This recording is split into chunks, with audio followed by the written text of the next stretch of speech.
Buenos días. ¿Cómo están? Bien, también. Bueno, el día de hoy viene Mario Delgado, secretario de Educación Pública, para hablarnos del presupuesto en educación, que se incrementó de manera muy importante. Él nos va a platicar para qué proyectos se está incrementando. Y para el cierre de la mañanera, como siempre, todos los viernes, Suave Patria. Bueno, vamos, Mario. ¿Me prestan?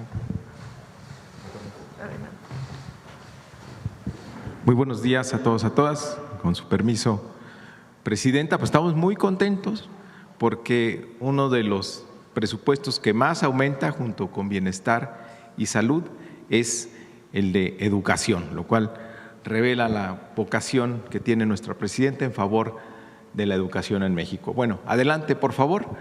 Como ya se dijo aquí, se incrementó en 7.1% en términos nominales, 3.4% en términos reales. Más de 1.1 billones de pesos va a ser el presupuesto en el sector educativo para el 2026, si así lo aprueban los diputados, lo cual reafirma a la educación como uno de los ejes estratégicos de este gobierno, impulsando, por supuesto, la nueva escuela mexicana. Adelante, por favor. ¿Cuáles son? Bueno, esta es la trayectoria de cómo los gobiernos de la transformación han venido aumentando año con año el presupuesto en el sector educativo. Hay un incremento en términos reales de más de 10 puntos del 2018 al 2026. Es un presupuesto histórico para la educación en México. Adelante. ¿Cuáles son los principales programas? El programa Rita Cetina, la beca Rita Cetina, que ya está en secundaria con 5.6 millones de becarios, ahora se va a extender a los estudiantes de educación primaria. Hay un aumento de más de 50,000 millones de pesos para las becas en el 2026, lo cual va a reafirmar al programa de becas como el programa social con el mayor número de beneficiarios, y vamos a llegar a 21.6 millones de becarios. De 13.1 millones que tenemos actualmente, vamos a crecer hasta 21.6 millones de becarios. ¿Cómo se van a incorporar a las becas? Cuarto, quinto y sexto a partir de enero, y primero, segundo y tercero a partir de septiembre. Se van a hacer asambleas para informarle a los padres de familia y se va a hacer el proceso de inscripción igual que se hizo en secundaria. Por cierto, adelante, por favor.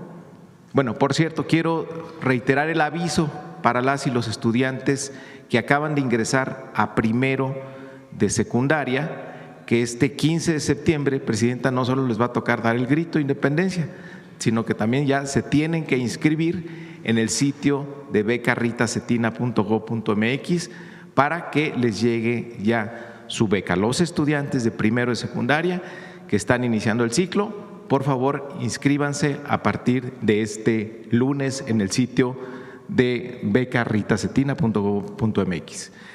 Bueno, y se mantienen los alumnos becados en educación media superior, la beca Benito Juárez, y también los beneficiarios de la beca Jóvenes Escribiendo el Futuro para educación superior.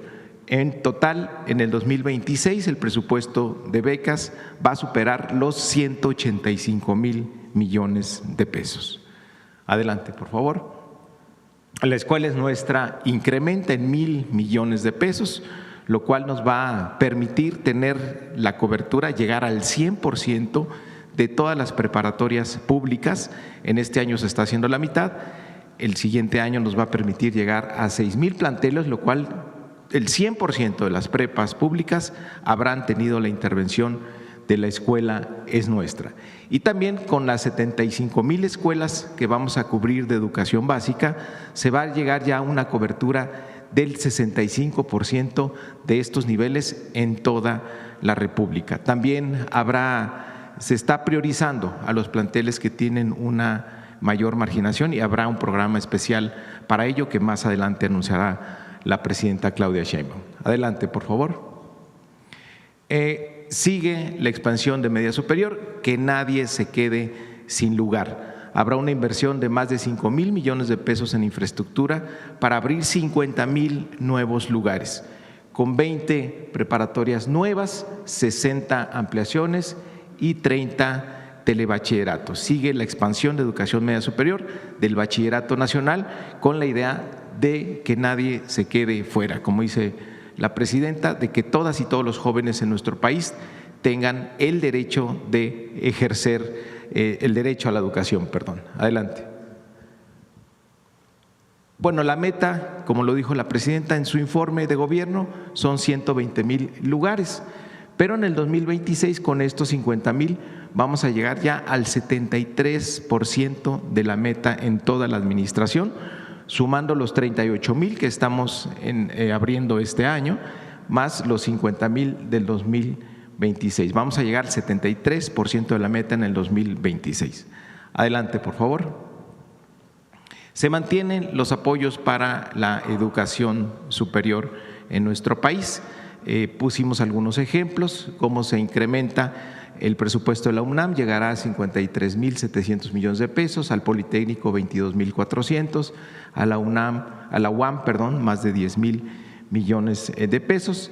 El presupuesto total para educación superior son 167,000 millones de pesos, más el presupuesto para las normales, más el presupuesto para las universidades tecnológicas y politécnicas. En realidad es más todavía ese presupuesto para educación superior. Adelante. En la Universidad Nacional Rosario Castellanos continuará su expansión, tiene un presupuesto de 1,318 millones de pesos. Estas universidades que están a cargo de la Secretaría de Ciencia, Humanidades, Tecnología e Innovación, y llegará a una matrícula de más de 100,000 estudiantes en 19 unidades académicas. Adelante. Las universidades para el bienestar Benito Juárez también incrementará el número de planteles y el número de estudiantes. Tiene un presupuesto de 3,100 millones de pesos y llegará a una matrícula de 96,000 estudiantes en el 2026. Este es, en términos globales, el presupuesto que ha propuesto nuestra presidenta al Congreso para el 2026 para el sector educativo, y estos serán los principales programas. Muchas gracias. Gracias, Mario. Vamos a las preguntas. A ver, el compañero de Sonora que quedó ayer atrás y luego la compañera atrás que también había quedado. Sí, buenos días, presidenta. Un gusto saludarla. Demián Duarte de Sonora Power. Y bueno, comentarle que seguimos ampliando nuestros horizontes. Ahora estamos también en Arizona, en una estación que se llama La Onda, que cubre Phoenix, Tucson, para nuestros paisanos. Y también en el Bajío, en un medio que se llama LJA. Entonces, seguimos ampliando ahí para la cobertura informativa con mucho gusto. Presidenta, resulta evidente que la visita que acaba de emprender a nuestro estado fue realmente muy importante, en particular por todos los temas que se anunciaron, todos los distintos programas que están en desarrollo. Mañana, casualmente, pues el gobernador Alfonso Durazo va a presentar su cuarto informe de gobierno. En este sentido, quiero preguntarle qué opinión tiene justamente del desempeño que tiene el gobernador Alfonso Durazo, cómo ha visto que se compagina justamente con los proyectos y planes de gobierno que usted misma ha emprendido, y sobre todo, tratar de ubicar el panorama que se viene para nuestro estado, para nuestra región en los próximos 2 años, presidente. Pues ya lo saben, muy buen gobernador. Estamos en Sonora haciendo mucha infraestructura de salud, varios hospitales, educativa, y estamos fortaleciendo el puerto de Guaymas con una inversión pública importante y privada muy importante que administra Secretaría de Marina, ustedes saben. Después la carretera Guaymas-Chihuahua, que vamos a terminar, es una obra muy importante,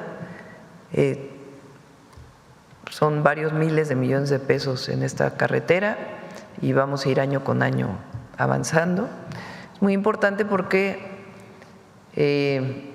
transporte de pasajeros, obviamente, automóviles, autobuses, pero el transporte de carga le permite tener una entrada a Ciudad Juárez, realmente, porque sería Guaymas, Chihuahua y después la carretera Chihuahua-Juárez. Se termina este año la Bavispe o Casas Grandes, que también es muy importante porque permite la conectividad también hacia Chihuahua, pero más al norte.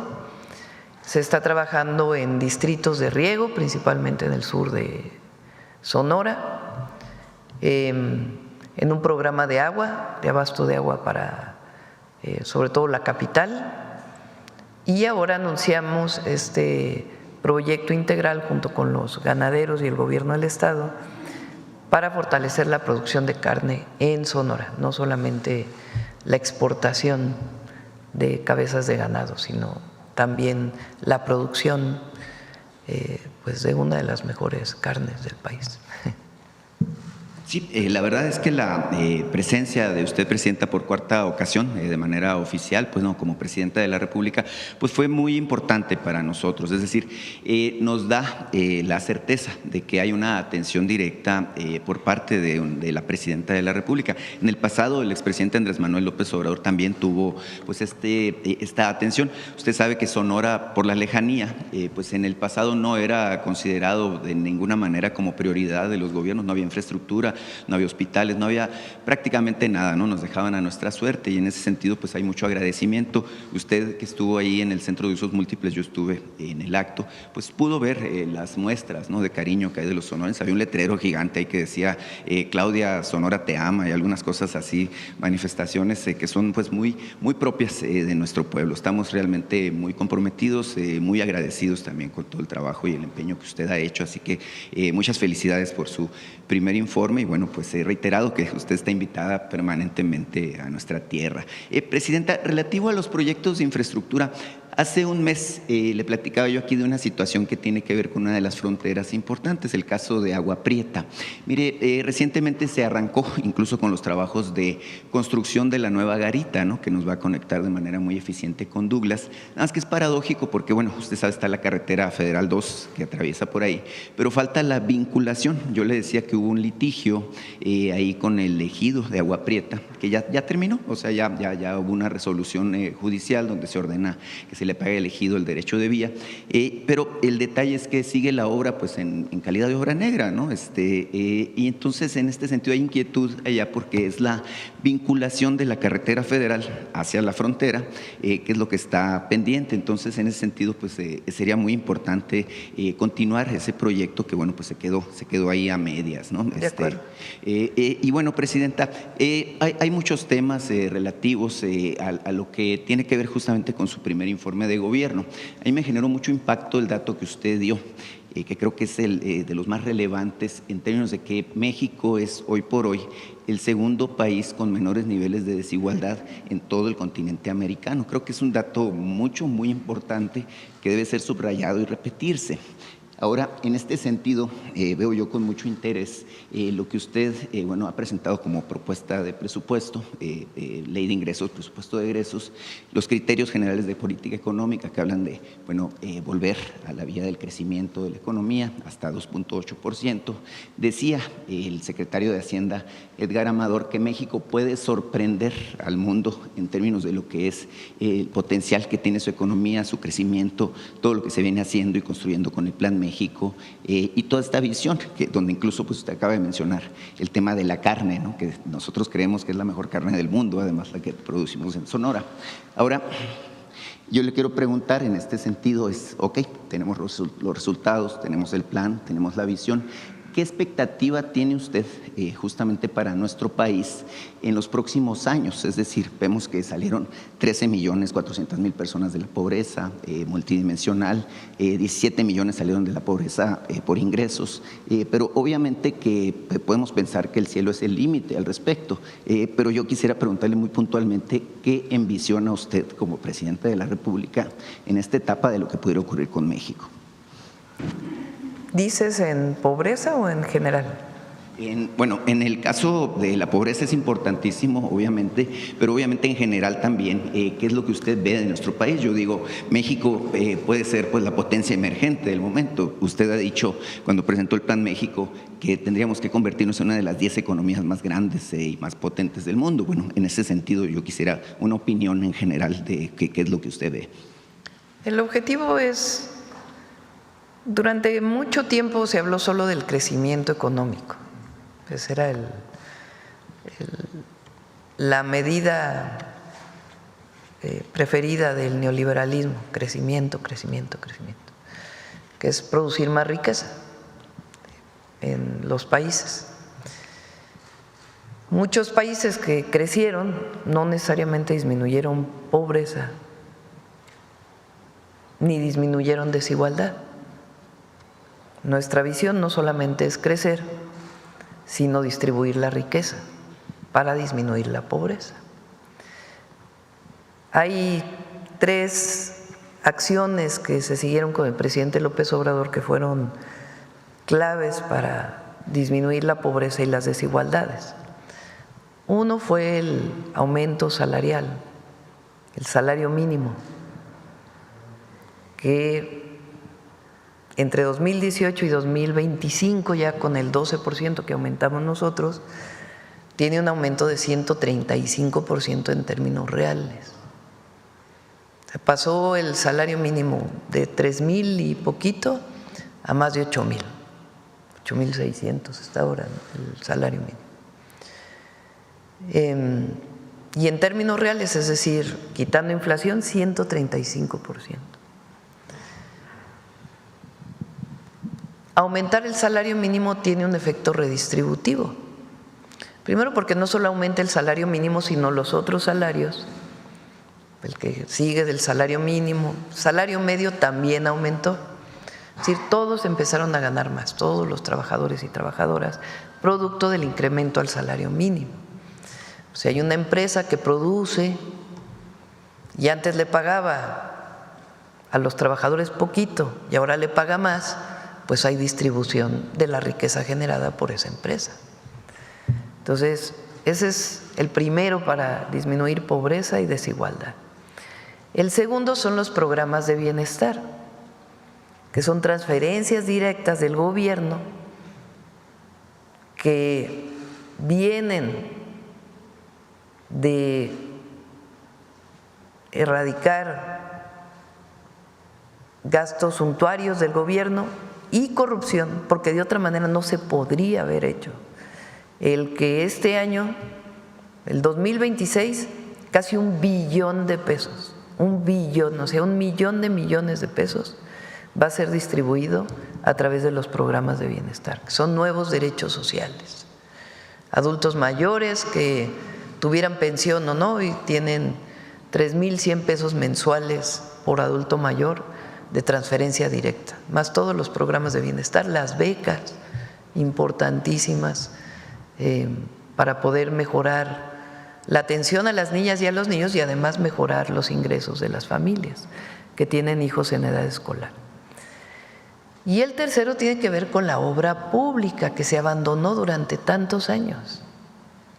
Recursos públicos que vienen del cobro de impuestos y derechos al pueblo de México que regresan en obra pública: Tren Maya, Interoceánico, obras de agua, carreteras, caminos artesanales, etcétera, etcétera.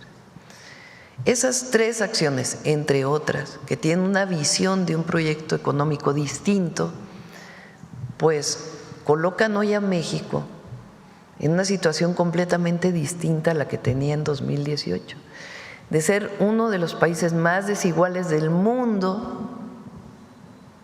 La peor desigualdad fue en el periodo de Calderón, la peor,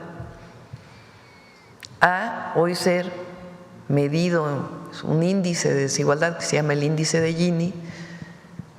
Somos el segundo país menos desigual en el continente después de Canadá. Entonces, por supuesto que la transformación está en marcha, funciona y mejora la calidad de vida, sobre todo de los que menos tienen. Entonces, esa misma visión con algunas acciones nuevas, es la que nosotros representamos. Programas de bienestar, aumento al salario mínimo, obra pública y además algunas acciones que vamos a ir presentando poco a poco. Proyecto O-Línea y los otros proyectos de desarrollo tecnológico pues tienen también la visión de impulsar el desarrollo. El que tengamos un porcentaje importante del PIB en obra pública potencia la inversión privada y todo el Plan México, que tiene que ver con que los privados inviertan más en México a través de ciertos incentivos para poder generar empleos mejor pagados en el país y mayor capacidad industrial en México que se fue perdiendo. Claro, evidentemente todo esto configura todo un plan de desarrollo, crecimiento que tiene que ver justamente con mejorar la calidad de vida, con impulsar el desarrollo de regiones que antes no estaban, que por cierto pues nosotros hemos sido beneficiados en Sonora ya con 4 proyectos estratégicos, ¿no? O-Línea, Cutzari, lo que tiene que ver con litio, lo que tiene que ver con la carne, que es los 4 creo que son muy importantes. En ese sentido, bueno, pues es reiterado, ¿no? Este sentimiento de mucha empatía, de mucho agradecimiento que tenemos en Sonora. El gobernador lo mencionó en su mensaje, ¿no? El 82.7% de los sonorenses, bueno, pues están de acuerdo, ¿no? Con su manera de llevar las cosas, y obviamente que se palpa también, bueno, esta cercanía, ¿no? Entonces, reiterárselo de esa manera. Presidenta, la semana pasada usted habló someramente aquí en la mañanera de la presencia del gobernador y del alcalde de Cajeme, del gobernador Alfonso Durazo y del alcalde de Cajeme, Javier Lamarque. Dijo que vinieron justamente para participar en la mesa de seguridad, en donde, bueno, se establecieron algunas consideraciones y estrategias relativas a la situación que lamentablemente ha prevalecido en Ciudad Obregón como foco rojo en términos de lo que es la violencia. Yo me quedé con la inquietud de preguntarle, ya se lo pregunté a Javier Lamarque, me dio algunos datos, pero quiero preguntarle a usted qué es lo que se acordó, cuál va a ser la estrategia, cómo se va a hacer para lograr, bueno, pues esto que tiene que ver con pacificar Cajeme y con ello, pues evidentemente el sur de Sonora. Sí. Ha disminuido en los últimos 6 años el número de homicidios en Cajeme, pero en los últimos 2 meses se incrementó un poco.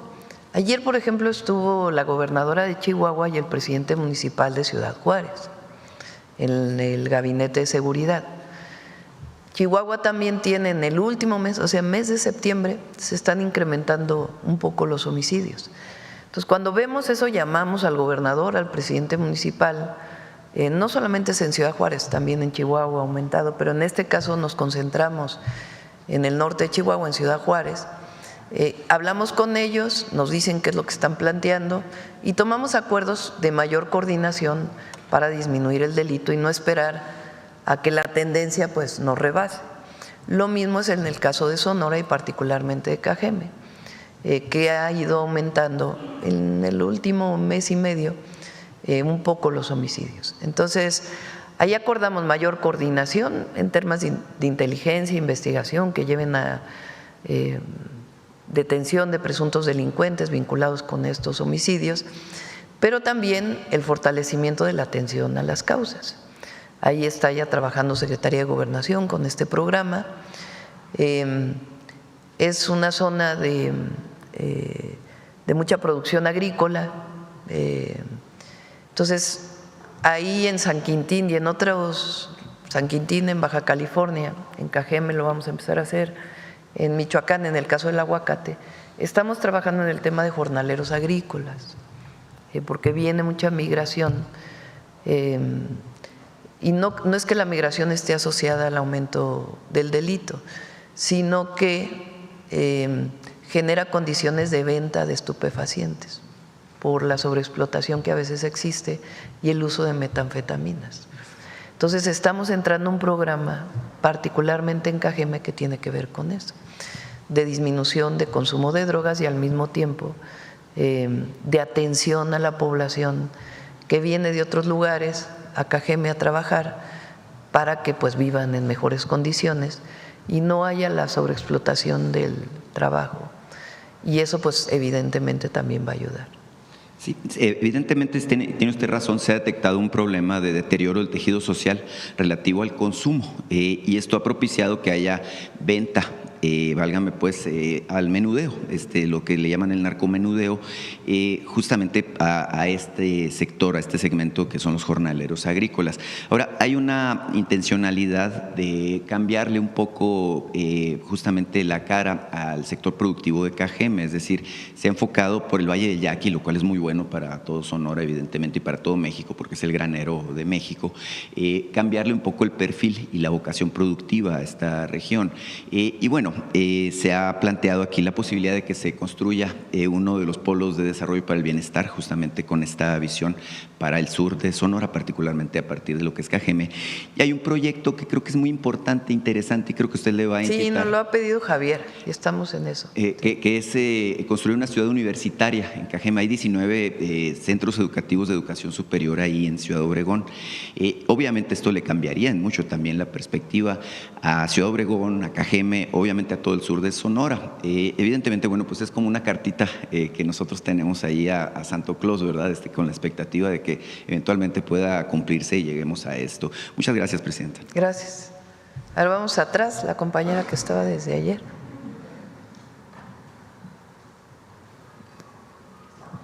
Gracias, Presidenta. Buenos días. Judith Sánchez Reyes, de Perspectivas MX y Grupo Milet. Presidenta, preguntarle cómo se van a manejar estos recursos que se recauden por la venta de refrescos. ¿Se va a crear un fondo, un fideicomiso? ¿Quién los va a manejar?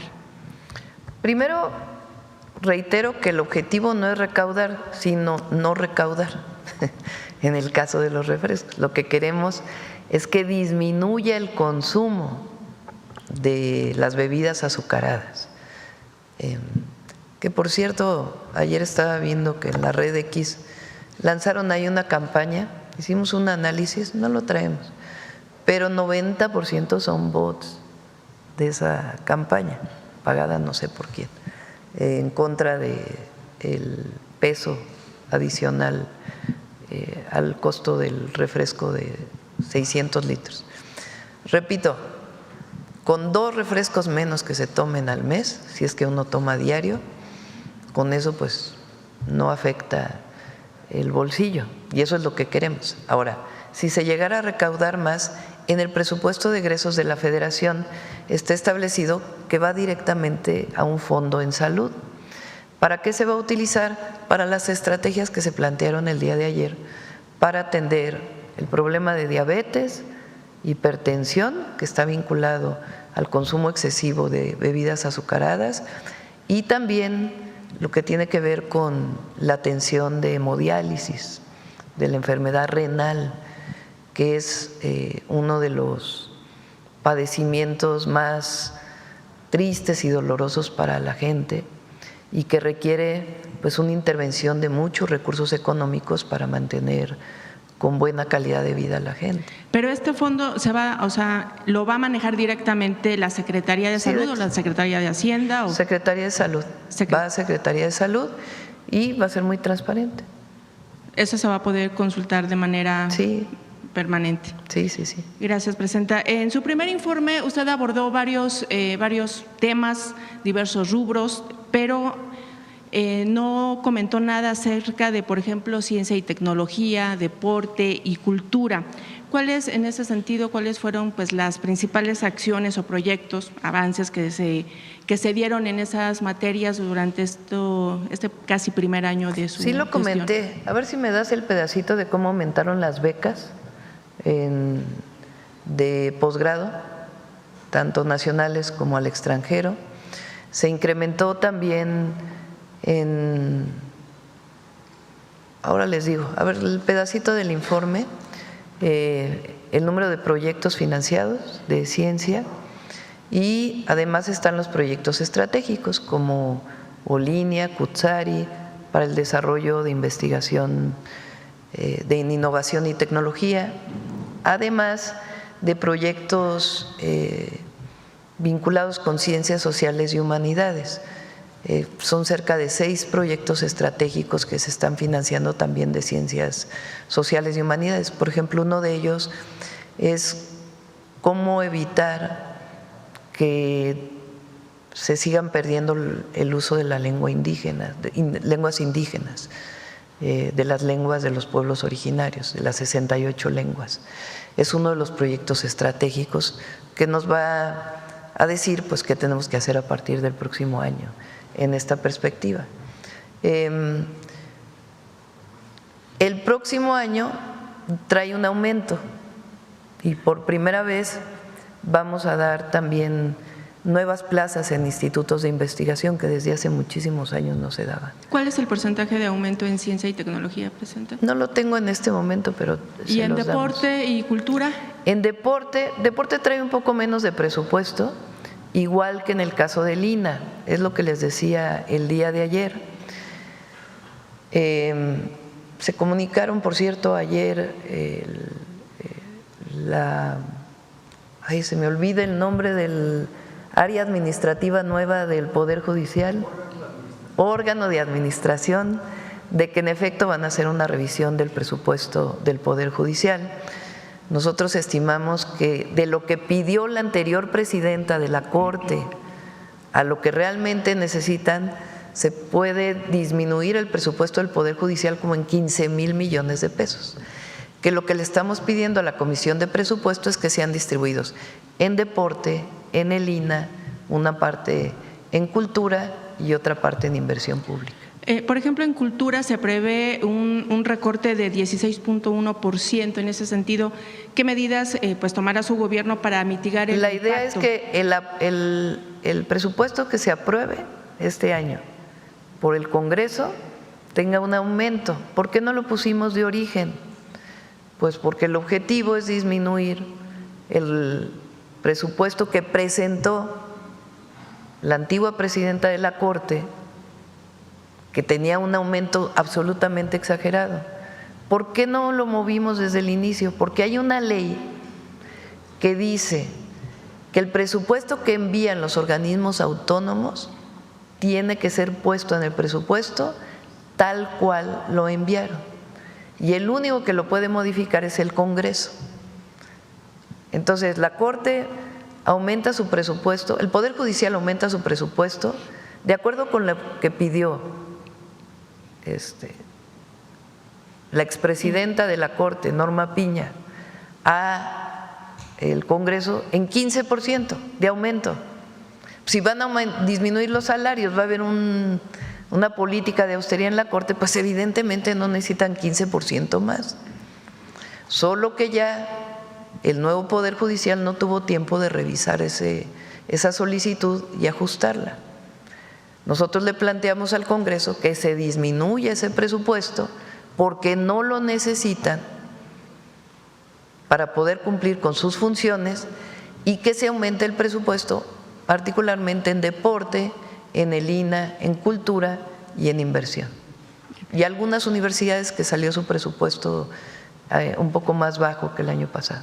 Presidenta, y justamente haciendo referencia a que se acabó ya la época de salarios onerosos en todo el gobierno federal y el Poder Judicial, hace unos días la ministra Loretta Ortiz pues manifestó su desacuerdo, justamente el de que ella va a ganar escasamente 27,000 pesos más que su secretaria, o sea, el salario de la secretaria particular es de 110,000 pesos y ella cobrará 137,000 pesos. En ese sentido, ¿qué opina al respecto? Y también hace unos días se dio a conocer que el ex subsecretario Hugo López-Gatell, al ser nombrado ministro temporal, tendrá un sueldo de 260,000 pesos, o sea, ganará más que usted e incluso más que su antecesora, que cobraba 148,000 pesos mensuales. En ese sentido, pues ¿cómo se justifica esta diferencia de más de 117,000 pesos mensuales y qué criterios se toman justamente para determinar estos salarios, tomando en cuenta pues su remuneración en su cargo previo en el gobierno mexicano? ¿Qué es lo que pasa ahí con este sentido de la austeridad? Todo el cuerpo diplomático tiene ingresos mayores. Es el único lugar en donde se justifica, porque el costo de la vida afuera es mayor que en México. Pero su antecesora ganaba menos.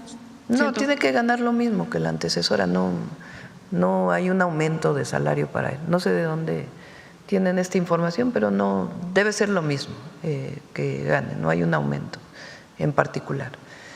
Pero sí es importante que sepan que el cuerpo diplomático tiene un ingreso mayor porque pues sus gastos viviendo fuera del país son mayores y está justificado, así ha sido siempre. Ahora, se les redujo en el 2019, tienen menos gastos suntuarios que lo que tenían antes, pero está justificado. Y en el caso de Hugo, pues vamos a ver, porque tiene que ganar lo mismo que se ganaba antes, y si no, pues que nos informe Relaciones Exteriores. Pero es como parte de un tabulador, no es que haya un salario especial para alguna persona. En el caso de la Corte, pues ya saben lo que pienso. Bien, Presidenta, también en días pasados fue tendencia el hashtag Justicia para los Venados a raíz del inicio del proceso de revocación de la autorización ambiental del proyecto Legacy en Playacar, que encabezó el secretario del Medio Ambiente allá en Quintana Roo, Óscar Révora, tras documentarse la muerte de 3 venados cola blanca por incumplimientos del desarrollador. En este sentido, Presidenta, preguntarle cómo es que el gobierno federal arropa este tipo de decisiones locales justamente para asegurar que haya consecuencias reales cuando se violan las condiciones ambientales, las medidas ambientales en proyectos turísticos, pero sobre todo preventivas, Presidenta, para evitar la muerte pues de este tipo de ejemplares de fauna silvestre. Vamos a pedirle a Medio Ambiente, a Semarnat, que informe. Sí, es muy buen equipo el de Semarnat, muy bueno, la verdad. Alicia y todo su equipo son muy buenos y muy conscientes y con mucha convicción en la protección ambiental. Entonces, no conozco en particular este caso, pero que ellos lo informen. Bien, y finalmente, Presidenta, desde hace unos días también se dio a conocer la historia de Samara Martínez, colega y activista jalisciense que padece diversas enfermedades, una de ellas terminal, y quien ha comenzado pues todo un proceso legal para poder acceder a la eutanasia aquí en México. Ella busca la legislación para crear la llamada Ley Trasciende, que daría a pacientes terminales la posibilidad pues de decidir sobre el final de su vida. ¿Cuál es su opinión al respecto? Lo comenté hace poco que me preguntaron. Es un tema interesante y hay que debatirlo. Hay personas que no están de acuerdo y personas que están de acuerdo. Aquí en la Ciudad de México se optó porque fuera decisión de la persona y que lo pusiera previamente de manera voluntaria, pero es un tema que es importante discutir en el país. ¿Y su opinión? No, prefiero que se debata el tema en este caso, ¿no? Hay personas que piensan que está bien y personas que opinan lo contrario, y que se debata, que se discuta. Es importante frente a un sufrimiento como este que haya un debate en el país sobre esto. Gracias, Presidenta. Sobre Alma.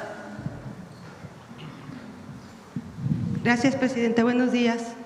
Presidenta, ayer China se opone para lo de la propuesta de incrementarle los aranceles, dice que no va a aceptar medidas de coerción. ¿Qué opina usted? Bueno, primero, no son medidas de coerción y no son contra China. Eso es muy importante. O sea, no son medidas contra un país. Tenemos muy buena relación con China y queremos seguir teniendo muy buena relación con ellos. Entonces, no son contra un país en particular, ni mucho menos. Son decisiones que tomamos para todos aquellos países con los que no tenemos acuerdo comercial, de libre comercio. Entonces, no estamos violando, digamos, ninguna norma internacional. Y hay muchos países en esta condición. Es una decisión que se toma a partir del fortalecimiento de nuestra economía. Nosotros ya habíamos hablado con el gobierno de China hace algunos meses, fue una comisión allá, Y aquí con el embajador, que hace poco le dimos sus cartas credenciales, también se habían tenido pláticas y la próxima semana va a haber pláticas con ellos en particular. Corea del Sur también se acercó al canciller para poder tener pláticas y siempre vamos a estar abiertos a las pláticas y no es nada contra ningún país en particular. Es una decisión que consideramos importante para fortalecer la economía de México.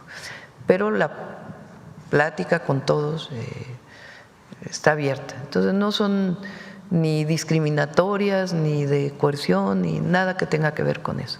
Es para todos los países con los que no tenemos acuerdo comercial y el objetivo es fortalecer la producción nacional. ¿No teme usted que con estas medidas pueda haber una caída en el intercambio comercial con esos países? No, nosotros prácticamente exportamos muy poquito a esos países, muy poquito. La mayoría lo importamos y no es para todo lo que ellos producen, ingresan a México con bajos aranceles. Es para ciertos sectores que consideramos que son importantes fortalecer en su producción nacional. Entonces, vamos a dialogar con ellos, pero sí es importante que se sepa a todo México y a al pueblo de China, al pueblo de los países en donde se está haciendo eso, que no tenemos absolutamente nada contra ellos, al contrario, mucha admiración, respeto del trabajo que realizan y de cómo han promovido su desarrollo, pero son decisiones que consideramos importantes tomar porque nuestra visión pues es fortalecer a nuestro país, pero siempre va a haber diálogo con ellos. Gracias, presidenta. ¿Se suma usted al llamado que ayer hizo el canciller a los consulados y paisanos en Estados Unidos a que no celebren las fiestas patrias por temor a redadas? Sí, más que no celebren, que tengan precaución. Esa es la orientación que tomó la decisión Cancillería de orientar. En los consulados siempre se hace el grito y se va a hacer en todos los consulados de México en el mundo, no solamente en Estados Unidos. Es una celebración de nuestra independencia, pero pues bajo las condiciones que hay en este momento en Estados Unidos, se dijo pues que se acerquen al consulado y que juntos se tome la decisión. Gracias. Por otro lado, y al mismo tiempo también se hizo la comunicación a las autoridades de Estados Unidos, pues que era el Día de la Independencia de México y que muchos paisanos lo celebran allá. ¿Y ellos les contestaron algo? Aún no han contestado. Gracias. Por otro lado, se ha publicado que en todas las aduanas del país operan al menos 555 empresas que podrían estar relacionadas con conductas presuntamente ilícitas, de acuerdo con la investigación que abrió la Fiscalía General de la República tras el aseguramiento del diésel que transportaba el buque en marzo. ¿Qué información le han entregado sobre este tema, presidenta? La investigación que se deriva, obviamente hay una parte que pues se resguarda por motivos de estar en proceso de investigación. La investigación que se hizo a partir del conocimiento del buque que llega a la costa de Tampico, que reporta que trae naftas, una sustancia que podía entrar con un permiso temporal de importación y no pagar impuestos. El descubrimiento de que en realidad no era nafta, sino era diésel. La investigación que se realiza, las detenciones que se hacen en ese momento en flagrancia y la investigación que se realiza de toda la trazabilidad, pues lleva a la detención de estos elementos de la Marina y empresarios y a civiles que se dedicaban pues a este ilícito que provoca un doble daño, porque es el no pagar impuestos por la importación del combustible y al mismo tiempo es un daño para que quien importa legalmente o quien produce, que es Pemex en nuestro país, pues no pueda vender el combustible porque se está vendiendo de manera ilícita a precios menores por no haber pagado impuestos. Entonces de ahí viene una investigación muy amplia. Como bien dijo aquí el fiscal el almirante secretario, el secretario de Seguridad, no ha terminado las detenciones. Todavía sigue la investigación en curso. Entonces, pues se va a ir informando conforme vengan estas detenciones. ¿Qué decimos por parte? Que es muy importante porque los adversarios y algunos dueños de medios de comunicación, bueno, de concesiones de medios de comunicación y comentócratas y demás, dicen la corrupción lo estamos deteniendo nosotros. Bueno, no la presidenta, obviamente, pero en nuestra administración, con las investigaciones. Es decir, cuando decimos es cero impunidad, es cero impunidad. Todo lo que dicen de que si estuvo involucrado el anterior secretario, las investigaciones dicen y la Fiscalía establece quiénes están vinculados y quiénes no. Y hasta ahora, en particular en el exsecretario, incluso el fiscal dice vino a denunciar y a partir de ahí se abrió una investigación. Ahora, ¿por qué hay detenciones? Pues porque se descubre en particular este buque que llega a Tampico y a partir de ahí pues se abre una cadena de investigaciones. Lo mismo hay otra de investigaciones que tienen que ver con el combustible que se encontró en ferrotanques que venían en ferrocarril y que también era ilegal. Entonces, ¿cuántas empresas? ¿Quién más está involucrado? Lo tiene que determinar la Fiscalía. Lo importante es que se está trabajando para que se erradique por completo el contrabando de combustible. ¿Cuál fue el monto? ¿Nos puede decir un estimado de del monto que provocó, del daño que provocó en términos económicos este decomiso? ¿O este contrabando? No lo tengo en este diésel? momento, pero por supuesto se los puede dar la Fiscalía. Ajá. Presidente, por otro lado, la próxima semana también viene el primer ministro canadiense. Sí, viene hasta ahora, está por confirmarse ya en estos días, pero viene el 18 de septiembre, va a estar aquí todo el día en Palacio Nacional, vamos a tener varias reuniones y se va a dar conferencia de prensa conjunta ese mismo día. Hasta ahora es el planteamiento de la agenda que estamos realizando. Después el 19 él tendría algunas reuniones y ya regresaría a Canadá. ¿Qué son los temas, sobre todo en la renegociación o pues la idea es la revisión del tratado? Perdón. Hay mucho comercio, ambos tenemos mucho comercio con Estados Unidos, pero también hay mucho comercio México-Canadá por el tratado. Y también hay mucha inversión de empresarios canadienses en México. Un caso es la minería, que tiene sus particularidades, que como siempre hemos dicho tiene que cumplir con toda la normatividad ambiental, pero hay otras inversiones. Hay inversiones, por ejemplo, en gas natural, que tienen mucho tiempo en el país. La empresa, una de las empresas concesionarias de ferrocarriles, que era estadounidense, se vendió a Canadá, TransCanada, es decir, una de las concesiones de ferrocarril que va de México hasta Canadá, atravesando por Estados Unidos, obviamente, es canadiense, y algunas otras empresas que tienen deseos de invertir en México, el fortalecimiento del comercio a través del mar, de puertos. Hay varios temas que estamos trabajando. De mi parte, solo última pregunta, discúlpeme. Hace poco se publicó una información de Reuters en donde señalan que hay una cooperación con la CIA, hay una estrecha colaboración con la CIA para la detención aquí en México de capos. Quisiera preguntarle específicamente si es así o para localizar a los narcotraficantes se está recurriendo o hay un acuerdo con elementos. Es falso lo que dice Reuters, falso. En ese reportaje se dice que hay agentes de la CIA trabajando con el ejército mexicano en las operaciones. Es absolutamente falso, no es verdad. Lo que hay, como siempre lo hemos dicho, es coordinación y cooperación en información.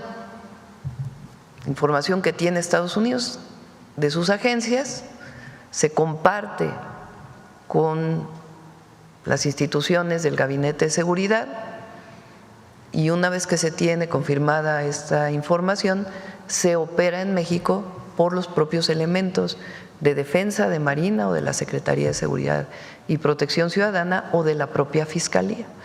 Pero no es verdad que haya elementos de la CIA en operaciones del Ejército Mexicano. Eso es totalmente falso. ¿Y de esa agencia no le pidieron permiso para que pudieran enviaron solicitud de información, a ver si la próxima semana se las ponemos aquí.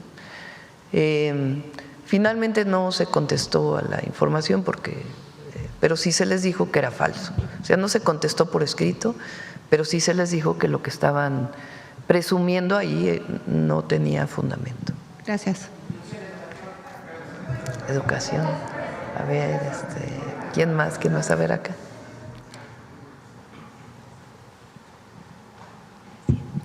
Buenos días, Yusbel Carolina de Código Libre. Presidenta, con el tema que está del líder de la Luz del Mundo, hay acusaciones en Estados Unidos contra los dirigentes de la Luz del Mundo. Aquí en México le han solicitado algún tipo de colaboración o entrega, ya que hay varias personas involucradas, hasta legisladores involucrados con la Luz del Mundo. No tenemos esa información de que haya alguna investigación en particular relacionada con eso. ¿No le han pedido nada de los que están aquí involucrados en México? Nada. En otro tema, con lo ocurrido en Iztapalapa, tristemente, ¿cómo estaría dispuesto el gobierno federal entonces en hacer una revisión integral para todos los permisos de carga de estos camiones en el país? Ya está trabajando Secretaría de Energía con Secretaría de Infraestructura, Comunicaciones y Transportes para fortalecer la regulación, sobre todo el transporte de gas LP, que es muy importante. Aquellos que tienen, son permisos federales y además aquellos que en particular tienen placa federal. Tiene que hacerse la investigación por parte de la Fiscalía de la Ciudad de México, del gobierno, la Fiscalía General de Justicia de la Ciudad de México, para poder deslindar las responsabilidades y qué responsabilidad tuvo la empresa en esta lamentable explosión. Se tienen que hacer los peritajes y tiene que sacar las resoluciones. Paralelamente, sé que la jefa de gobierno anunció que va a poner mayor regulación en el transporte de este combustible y nosotros ya estamos trabajando en ello y la idea es que pueda salir incluso la próxima semana. Presidenta, ¿cómo le fue ayer con la reunión que tuvo con el presidente del Banco Interamericano de Desarrollo? Estamos colaborando con ellos, o más bien hay una colaboración conjunta en varios temas. No tiene que ver con préstamos especiales que el BID esté haciendo al Gobierno de México. Hay una relación con el BID, obviamente, pero más que eso, ellos tienen un área de cooperación. Entonces, hemos trabajado con ellos, por ejemplo, en algunos estudios de demanda que se hicieron para el tren de pasajeros. Ellos apoyaron a fondo perdido el estudio. O sea, no es crédito, sino sencillamente una donación que se hace para los estudios. El actual presidente del BID tiene mucha experiencia porque lo implementó él en Brasil desde antes y es algo que el presidente Lula promueve mucho, que también lo tiene la India, que son los pagos electrónicos. Entonces, estamos muy interesados nosotros en propiciar el pago electrónico en nuestro país, que se deje de usar el efectivo, no completamente, obviamente, ¿no? Pero que cualquier tiendita de nuestro país pueda tener acceso a cobrar electrónicamente y que pueda a partir de ese esquema pues tener mayores oportunidades incluso de créditos. Entonces, es algo que ha ayudado mucho a Brasil, mucho a la India y a otros países. Entonces, estamos interesados en que ese instrumento se utilice en México. En México hay uno que hizo el Banco de México hace tiempo, que es el CODI, pero no se usa porque la banca no quiere que se use, la verdad, porque la banca cobra muchas comisiones. Y el CODI no tiene comisiones y debería de ser promovido pues por la propia banca. Entonces estamos trabajando en ese tema, lo platicamos con ellos, hablamos por ejemplo del tren México-Guatemala, México-Belice-Guatemala, de la ampliación del Tren Maya y del interoceánico hacia Centroamérica. Ellos están dispuestos a hacer estudios de rentabilidad de esos trenes para Belice y para Guatemala. Es algo que platicamos en su momento con el primer ministro de Belice y con el presidente de Guatemala, entre otros temas. Hablamos también del Plan México, de los polos de desarrollo para el bienestar y también pues de temas ambientales que ellos financian. Ok, Presidenta, también ahorita que hablábamos del tema de migración, su postura y todo, estuvo la directora general de la Organización Internacional para la Migración, se reunió con el canciller Ramón de la Fuente. ¿Usted tiene detalles de esa reunión, los temas que se tocaron en migración? Sí, también se reunieron con la secretaria de Gobernación. Le pedimos que pueda darles toda la información. Ok, y por último ya nos vemos aquí en la mañanera el miércoles, ¿verdad? Bueno. Sí. Les vamos a dar libre lunes y martes. Íbamos a hacerlo el lunes, pero los compañeros de CEPROPIE, que nos ayudan mucho con la transmisión en vivo, pues tienen mucho trabajo el 15 y el 16, porque tienen que transmitir el grito y después el 16 prácticamente se quedan sin dormir para poder transmitir, tener todo listo para el grito. Entonces, se vuelve muy complejo que tengamos la mañanera, su transmisión en vivo y luego.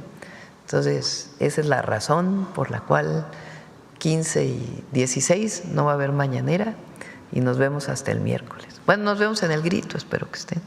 Gracias. A ver, la compañera que…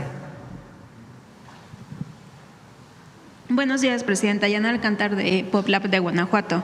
El lunes la Universidad de Guanajuato inauguró la exposición Iconoclasia. Sin embargo, pues, ¿qué, perdón? La exposición Iconoclasia.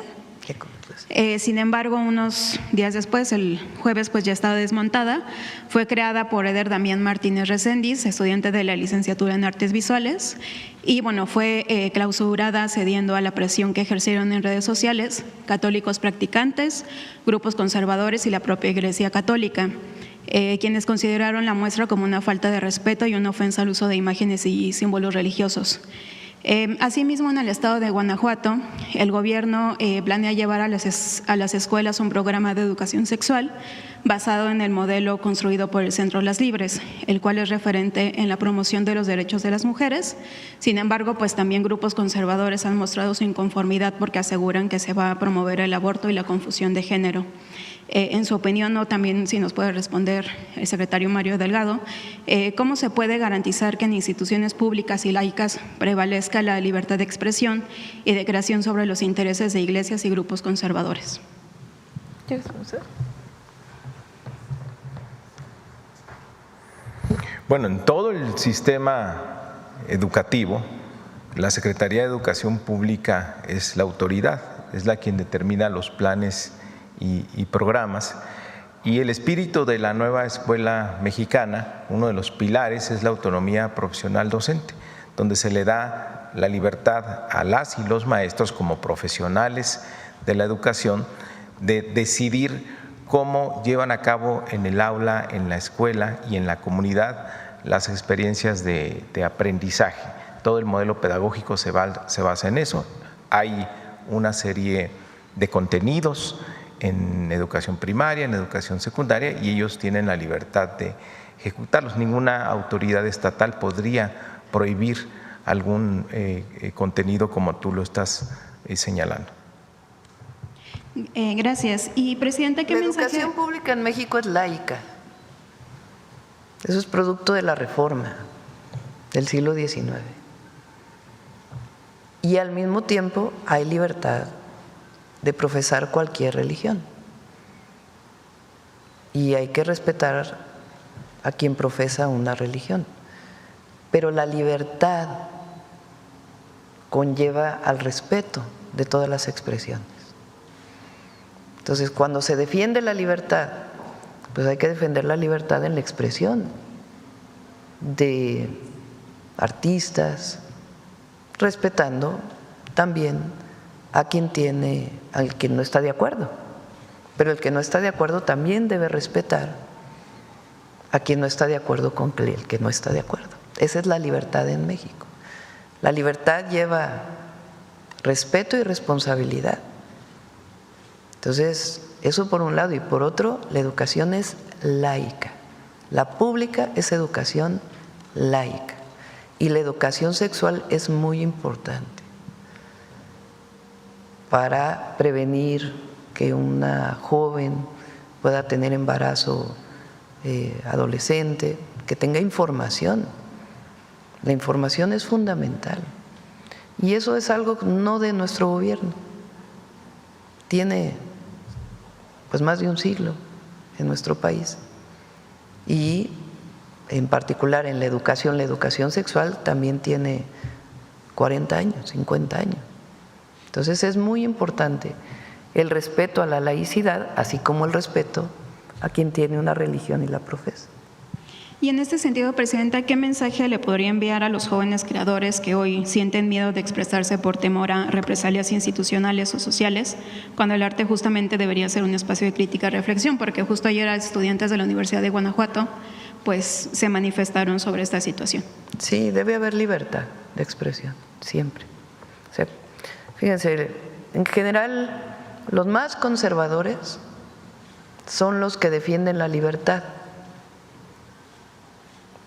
Pero cuando corresponde a algo que ellos no están de acuerdo, entonces no debe haber libertad. Entonces, si hablamos de la libertad, pues hay que respetar todas las expresiones. Y dándole seguimiento al tema de José Juan, que bueno, ayer habló sobre el tema de José Juan Arias Solís, de 15 años, desaparecido en Valle de Santiago, Guanajuato. Sobre este tema, los padres del menor han denunciado intimidaciones y amenazas por exigir su localización. Y bueno, saber si las autoridades federales pueden garantizar que se adoptarán mecanismos inmediatos para resguardar la vida e integridad de la familia del menor de 15 años. Sí, que se acerquen a hablar con la Secretaría de Gobernación. Le pido a la secretaria, por cierto, ayer se eligió a la titular de la Comisión de Búsqueda después de un largo proceso, y a los consejeros. Muchos de los colectivos de búsqueda estuvieron de acuerdo con este nombramiento. Es una mujer muy calificada y que ha estado en este tema desde hace mucho tiempo. Entonces fue un proceso colectivo, digamos, y pues es una profesional quien queda en este lugar. Entonces que se acerquen a ella o que se acerquen a la propia Secretaría de Gobernación. Gracias. Y por último, Presidenta, en Popla publicamos a ver si puedes poner el nombre y su currículum. En Popla publicamos una investigación sobre la entrega de recursos desde el gobierno de Guanajuato entre 2018 y 2024 a un organismo privado, la Concamín Bajío. Fueron más de 184 millones de pesos, monto que supera el gasto anual de instituciones como la Procuraduría de Protección a Niños, Niñas y Adolescentes, los Institutos de la Mujer y de la Juventud, la Procuraduría de Derechos Humanos, la Secretaría de la Honestidad o la Comisión del Deporte. Con ese dinero, el dirigente Ismael Plasencia Núñez, amigo personal del exgobernador Diego Sinúe Rodríguez, contrató sus propias empresas y las de sus colaboradores de la Concamín, realizando un negocio redondo. Hasta ahora el Estado no se ha pronunciado y mucho menos la propia organización empresarial.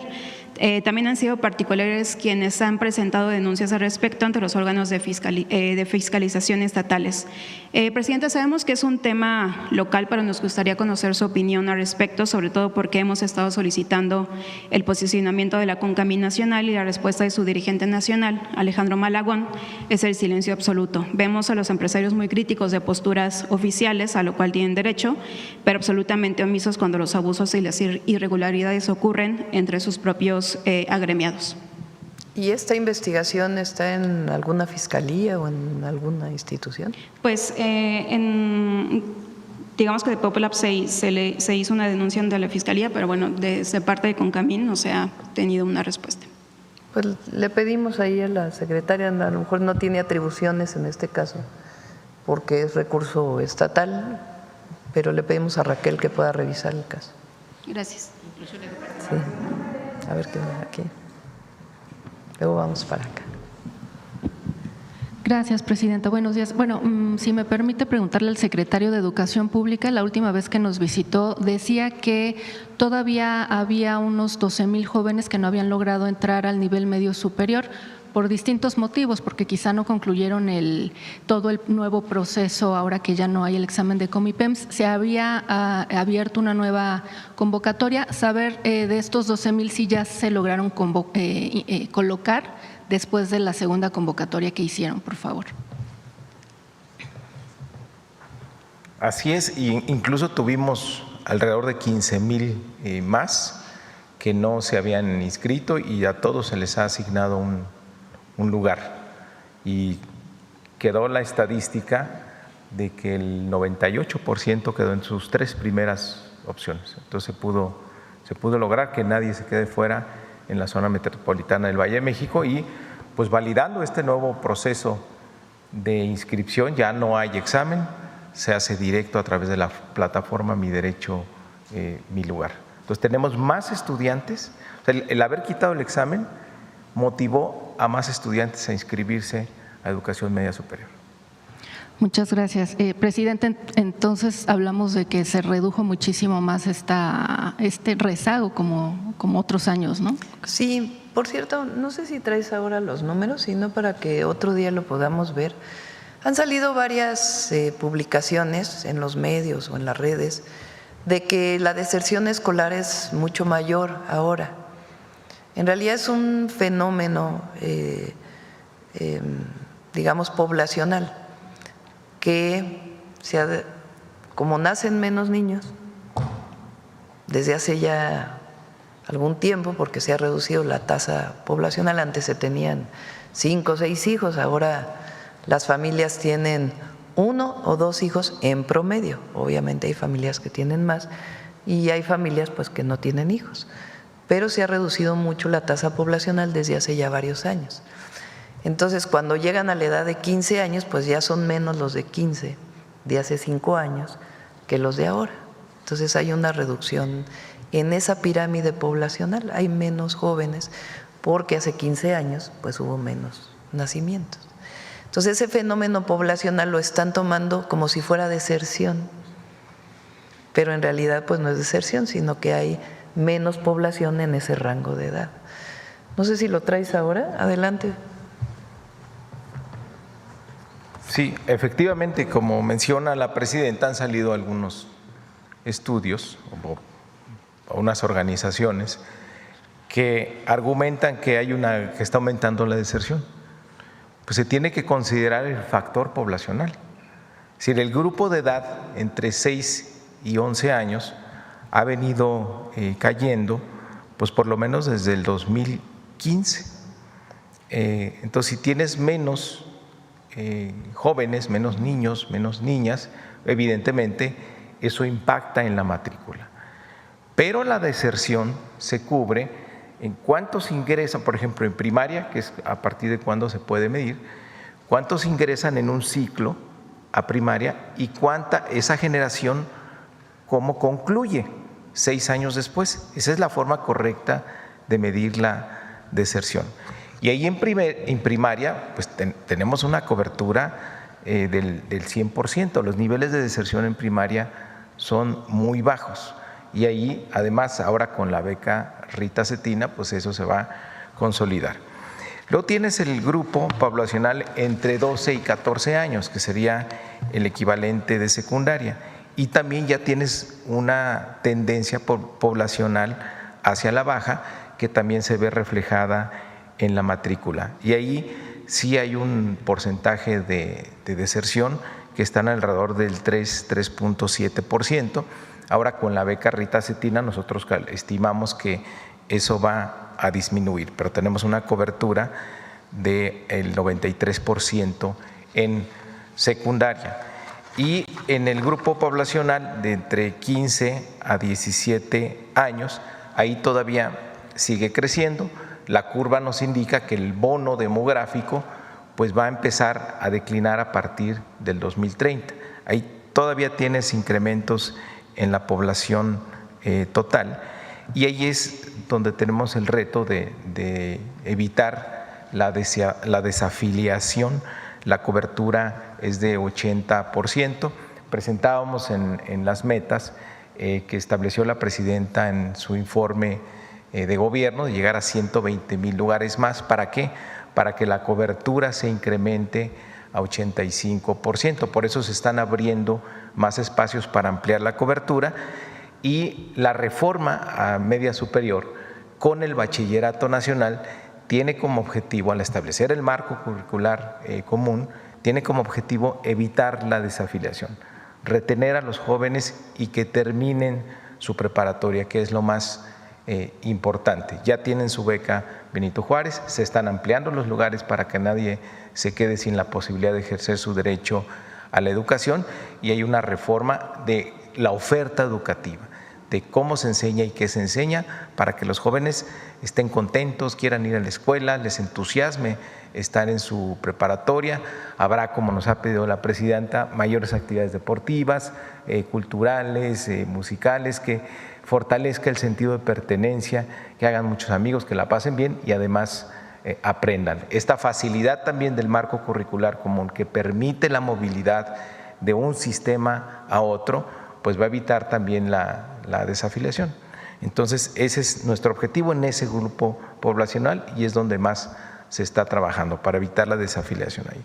Pero, pues es incorrecto el sumarle la disminución en la población como si fuera deserción.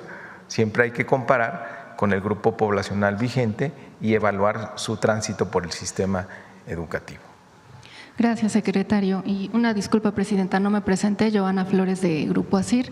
En otro tema, hace unos momentos hablaba usted de salario mínimo. Presidenta, saber si ya tienen definido cuánto podría incrementar el próximo año. Sé que hay una Comisión Nacional de Salarios Mínimos donde se trabaja todo este tema, pero ¿cuál sería la propuesta de su gobierno para 2026? El objetivo que tenemos es que de 2025… Bueno, que el objetivo es que en el 2030 un salario mínimo alcance para comprar 2.5 canastas básicas. En este momento alcanza para comprar 1.7 canastas básicas.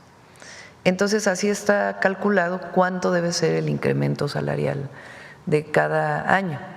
Quisiera no decirlo en particular para el 26, pero ese es el objetivo. Y se trabaja conjuntamente, tanto con la representación de los trabajadores como con los empleadores, con los empresarios. Pero ese es el objetivo y lo vamos a alcanzar. El año, bueno, para este año fue 12%, ¿es algo similar? Puede seguir aumentando el mismo porcentaje y llegaríamos a las 2.5 canastas básicas, evidentemente manteniendo la inflación en máximo 4%. Gracias, presidenta. En otro tema, también preguntarle, dentro de 8 días se cumplen 40 años del terremoto del 85, saber si tiene alguna actividad, pues además del izamiento de la bandera en el Zócalo, algo adicional para conmemorar estos 40 años. Pues viene el simulacro, como todos saben, yo creo que hay que concentrarnos en ese ejercicio, a ver si viene Laura el miércoles para poder platicar del simulacro, cuántos se han inscrito al simulacro, es en todo el país y particularmente aquellas zonas de sismo, y también el sonido que ya sale en los celulares, que ya todo el mundo va a tener en su celular en ciertos lugares. ¿Usted se va a concentrar aquí? Sí, vamos a estar aquí y aquí pues estaremos pendientes del simulacro. ¿Habrá mañanera también? Va a haber mañanera.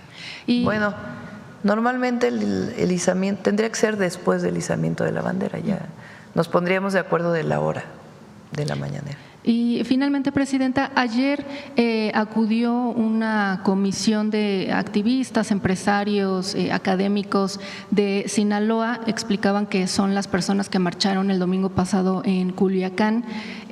Nos decía la presidenta de Coparmex Sinaloa, Marta Reyes, que le habían enviado a usted una carta con la petición de poderse reunir. Reconocen que han tenido acercamiento con el secretario Omar García Harfuch, pero que ahorita estarían solicitando, o que su preocupación, además de la seguridad, pues también es el tema económico. Ellos nos decían, hay una pérdida de más de 30,000 millones de pesos en el sector, pérdida de casi 20,000 empleos. Saber cómo están haciendo también ustedes, Presidenta, para apoyarlos en esta parte económica y si en algún momento se va a reunir con ellos.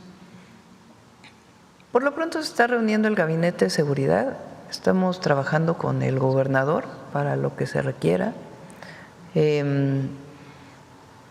Ha habido pérdida de empleo en Sinaloa, mucho tiene que ver con la sequía.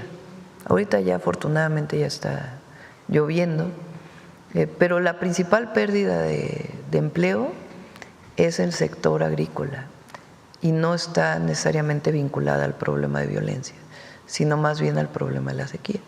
De todas maneras, pues es importante siempre apoyar a Sinaloa. Y son con muchos grupos que nos reunimos. El secretario de Seguridad y puede ir el secretario de Desarrollo Económico, de Economía a Sinaloa, ahora que vayan la próxima vez para hablar no solo con ellos, sino con distintos sectores.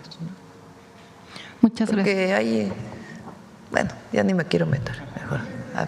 Diálogo abierto, no necesariamente con un sector. Gracias, Presidenta. Buenos días, Presidenta. José Manuel Fuentes, de Capital 21, Corazón de la Capital. Preguntarle cuál es la importancia histórica de este presupuesto educativo, que es de 1.1 billones de pesos, sobre todo si lo vemos también desde el punto de vista histórico de que los gobiernos neoliberales fueron dejando la educación e incluso la intentaron privatizar con la reforma educativa.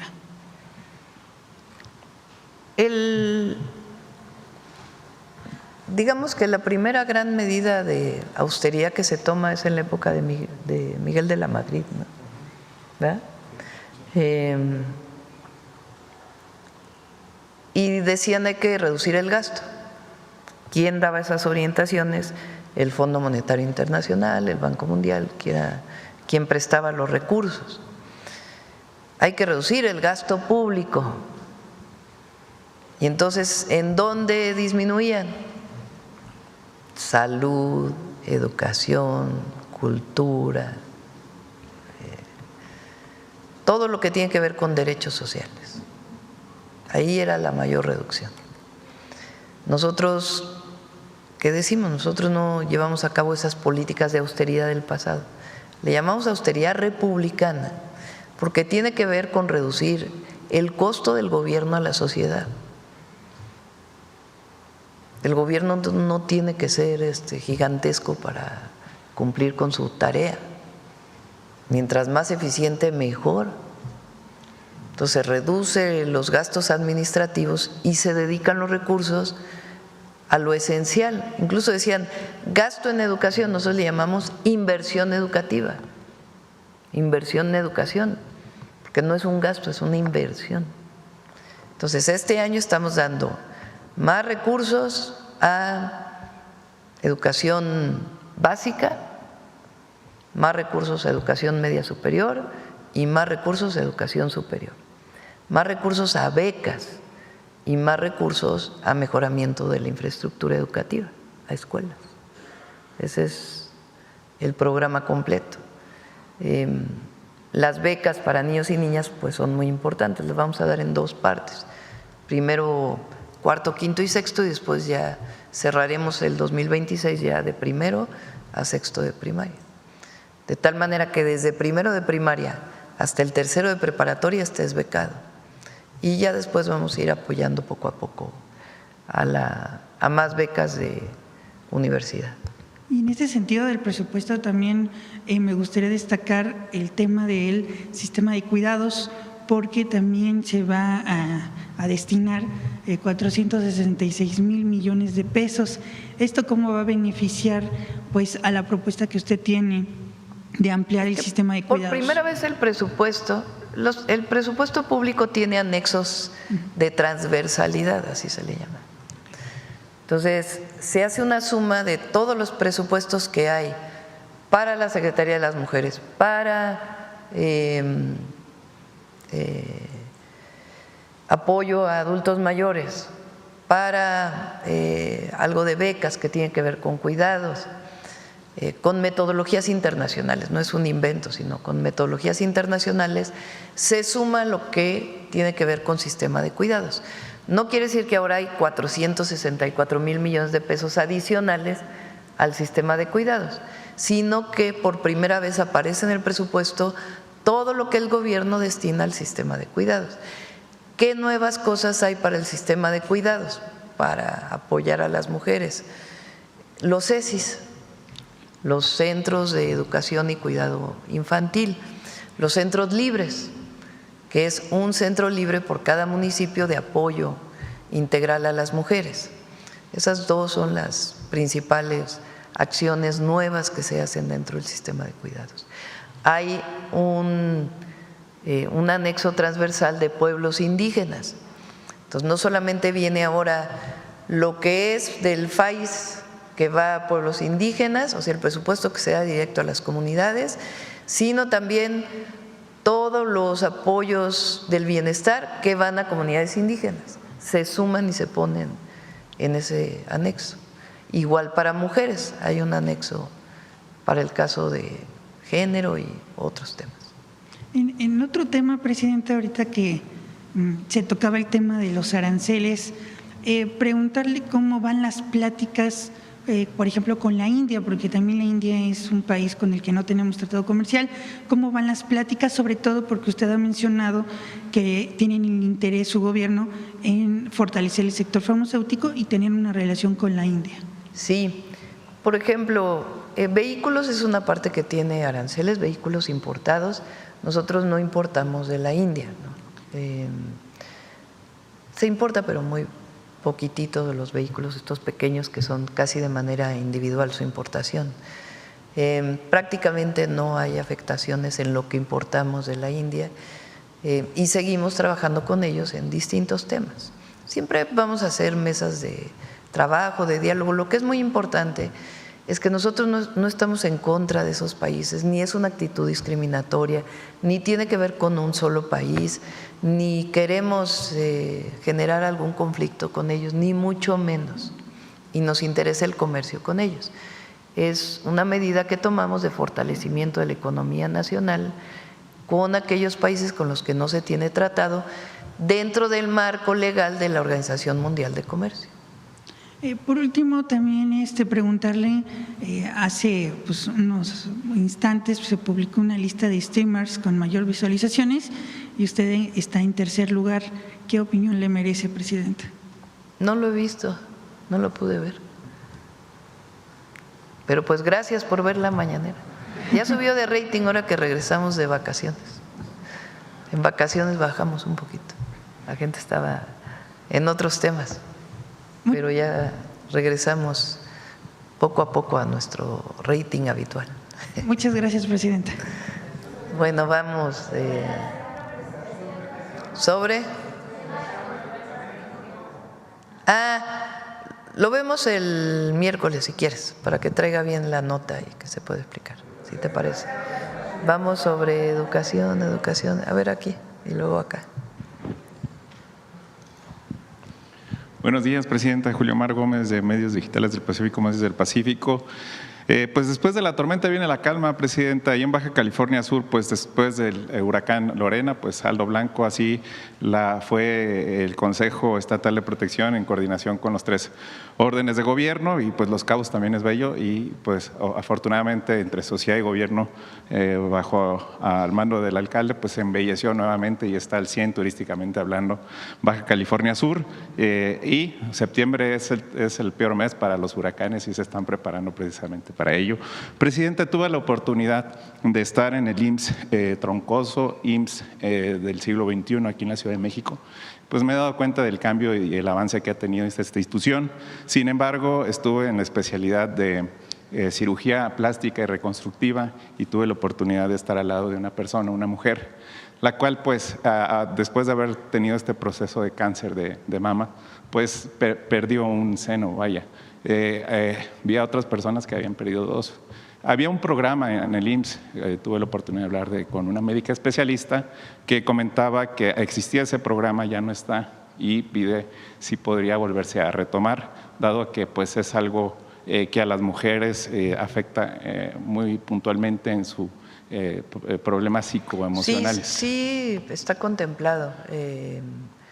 Todavía se hace, pero no, ahora lo vamos a implementar en el 26. Son parte de los planes que me propuso SOE para el IMSS el próximo año y sí, es muy importante. Sí, es muy importante porque había el programa nada más de precisamente de que era a medias, vaya. Y ahora qué bueno, que me da gusto escuchar esta muy buena noticia para las mujeres que enfrentan este grave problema. Presidenta, usted ayer platicaba sobre el huachicol. En mi estado pues no hay ductos de Pemex, no hay ductos de gas, no hay ductos de este tipo, y a veces me preguntaban qué es el huachicol. Entonces les digo que pues dependiendo del huachicol fiscal, el huachicol de petróleo, el huachicol, entonces desde aquí, desde las dependencias de los legisladores se menciona el huachicol y no se le da el nombre completo, vaya, del delito que es, vaya, el robo de combustible, el contrabando, pues no pago de impuestos y demás.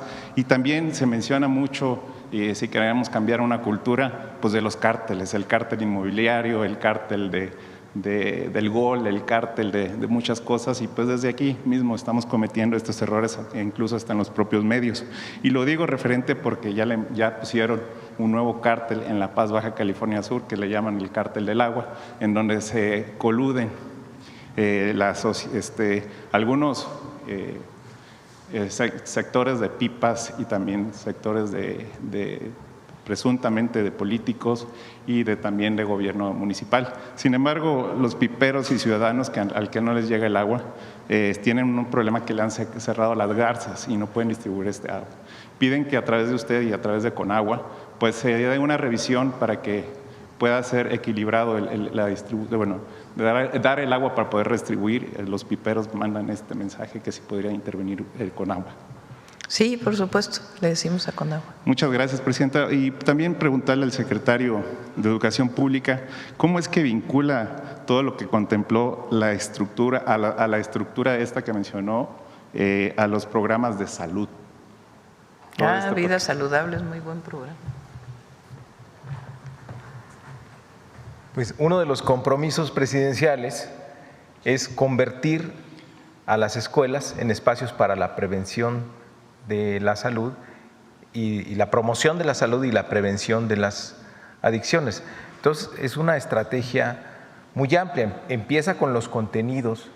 En la nueva escuela mexicana, a los niños se les enseña hábitos saludables, la importancia de la alimentación saludable. Ahí, por ejemplo, les enseñamos esto de los refrescos, de la enorme cantidad de azúcar que tienen y por qué no consumirlos y cómo impacta en su bienestar, la importancia de la activación física. Con mucho éxito se prohibió la comida chatarra y la venta de refrescos al interior de las escuelas. Cada que vamos ahora a una escuela es muy creativo cómo las cooperativas ahora venden frutas, venden ensaladas, venden otro tipo de alimentos y los niños lo han aceptado muy bien, están contentos, están felices.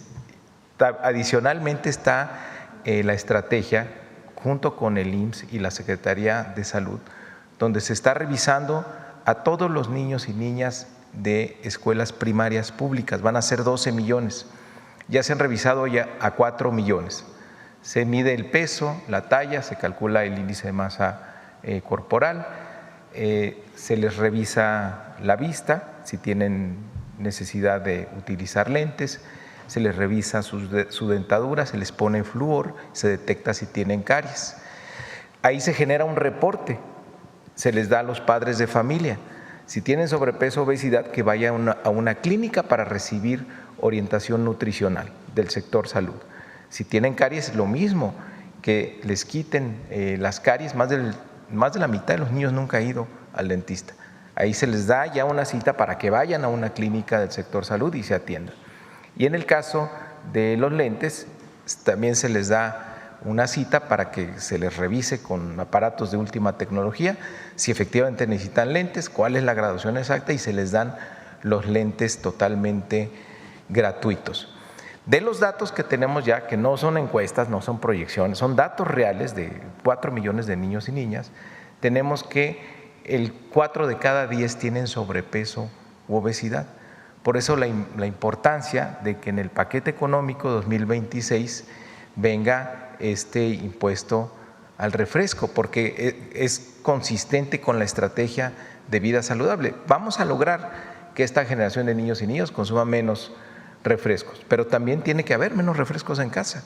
Es parte de esta estrategia y qué bueno que se está haciendo este tipo de iniciativas integral, donde se pone por delante el interés de la salud de las y los mexicanos, particularmente de los niños y de las niñas, sobre cualquier otro interés particular.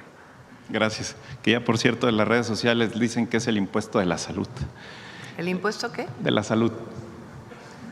Pues, como en realidad el objetivo es que no se cobre, que no haya recaudación, repito, yo por eso más bien lo planteo como medida saludable, ¿no? Porque si se asume por parte de las familias comprar menos refresco o bebidas azucaradas, pues no se paga el impuesto en realidad, ¿sí me entienden? O sea, no hay más recaudación. Lo que queremos es desincentivar el consumo de bebidas azucaradas. Gracias, presidenta. Oiga, nos han llegado reportes de que la tarjeta que tienen, bueno, que se propuso para que se entregaran a través de los consulados y entregar remesas, tienen un atraso. ¿Tienen un balance para saber cuántos hay de entrega de estas tarjetas y cuánto ha habido? El miércoles que venga Rocío, ya dijimos que venga Rocío, ¿y quién más? Para el tema de Laura, para el simulacro y el tema de la controversia. Y el tema de las tarjetas. Sí. Y la entrega, ¿y cuánto ha aumentado estas remesas? Presidenta. Sí, Rocío, aumentó mucho la solicitud y la entrega, pero vamos a ver si hay… ¿Cómo va? ¿Cuánto tiempo tarda en llegar? Muchas gracias. Ya por último, presidenta, pues ayer, en estos días… dígame. Recuerden que está suspendido, no sé si incluye a Finavien. No creo, porque es distinto, se hace desde allá. Estados Unidos puso un impuesto a todo lo que se envía desde todos los países del mundo a Estados Unidos. Y se tuvieron que suspender los envíos porque Estados Unidos todavía no tiene la plataforma de cómo se tiene que pagar ese impuesto. Entonces, prácticamente todos los países del mundo suspendieron los envíos.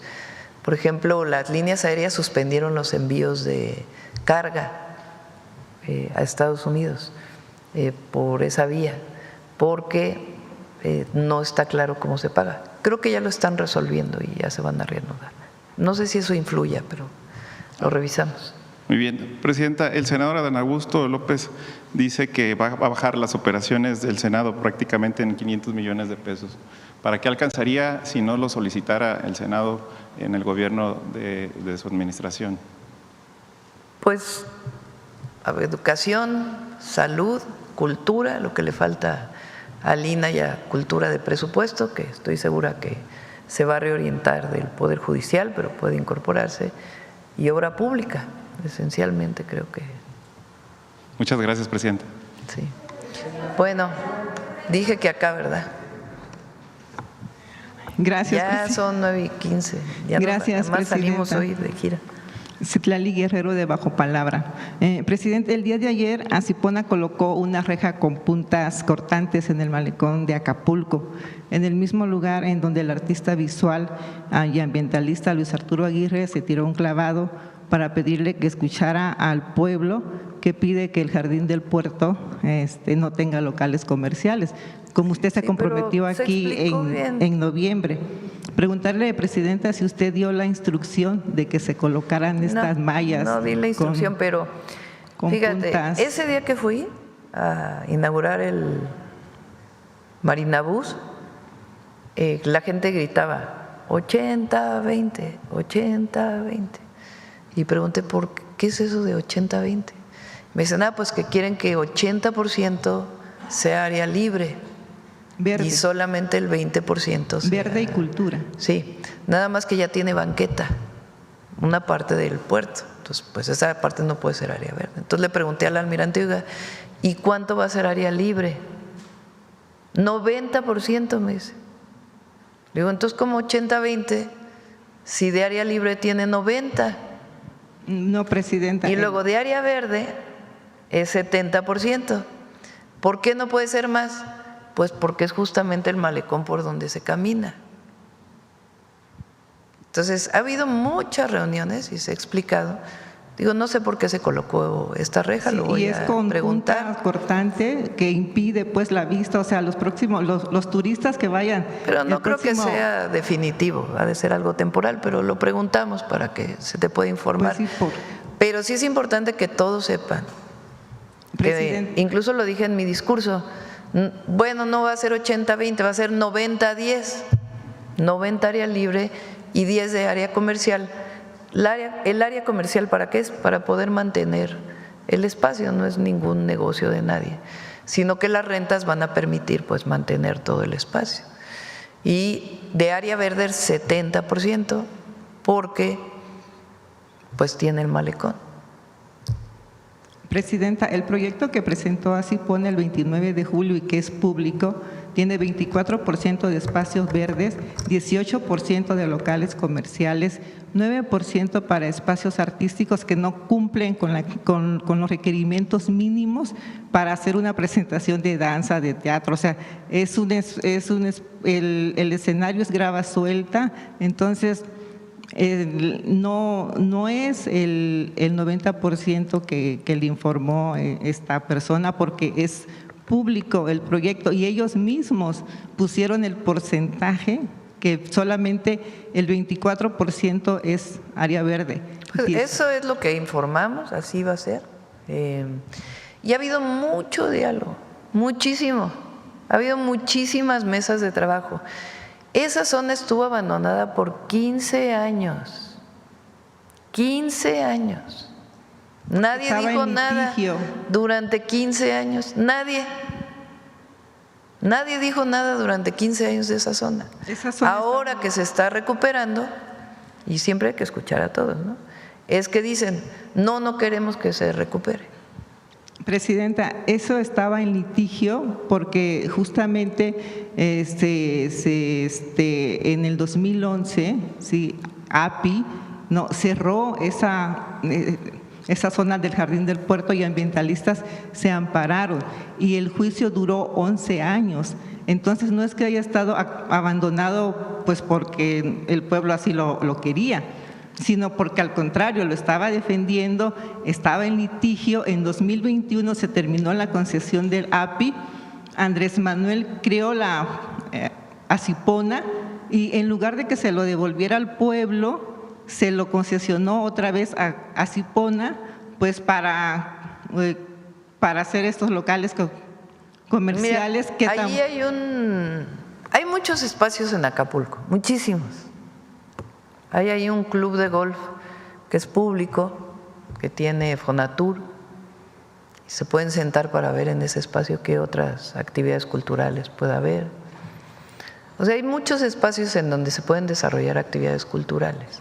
Ahorita ese club de golf está cerrado porque no dan, digamos, los recursos a lo que… o está abierto, creo, pero lo utiliza muy poca gente. Entonces, hay muchos espacios en Acapulco donde se puede hacer actividades culturales. Ese espacio en particular tiene un proyecto y hay diálogo, pero se tiene que tener la perspectiva de llegar a acuerdos, no de todo decir no, no, no, no, no. O sea, todo el mundo tiene que buscar las mejores condiciones para el puerto. Y ese es un proyecto de rescate no solamente de la Cipona, sino del centro histórico y del fuerte que está ahí. Entonces, no fue pensado, o sea, no está diseñado así nada más sobre las rodillas, sino que tiene un proyecto de fondo. Y se puede platicar con todos los colectivos culturales de Acapulco distintos espacios adicionales donde pueda haber actividades culturales. Gracias, Presidenta. En otro tema, quisiera preguntarle si dentro de su estrategia educativa ha pensado generar espacios para niños y jóvenes con algún espectro autista y neurodivergentes, quienes tienen menos posibilidades de acceder a una licenciatura, como es el caso de Santiago, un adolescente de Acapulco que su sueño es estudiar cine, pero la oferta más cercana es aquí en Ciudad de México, donde solamente existen 2 escuelas públicas, que una acepta 15 al año y la otra 22, lo que dificulta el acceso a personas con autismo o con algún trastorno de salud emocional. La mamá de Santiago le mandó una carta en donde le pide que abra un centro de capacitación cinematográfica en Chapultepec, en donde jóvenes como Santiago no sean rechazados. Usted aquí ha dicho que es feo que un joven sea rechazado en sus aspiraciones para estudiar. Entonces, pues actualmente Santiago está esperando los resultados porque postuló para el CCC. Lo vemos con gusto. Hemos estado platicando, ¿verdad?, del tema de autismo, incluso con Secretaría de Salud. Hay más casos ahora, no sé si es porque se reportan más casos y antes no se reportaban o por alguna condición. De hecho, Secretaría de Salud lo está revisando. Y sí es importante apoyar a las familias que tienen hijos con algún tipo de enfermedad de este tipo. Entonces estamos trabajando en ello y en particular este caso lo atendemos. Gracias, Presidenta. Gracias. Por último, Presidenta, sí, por favor, disculpa.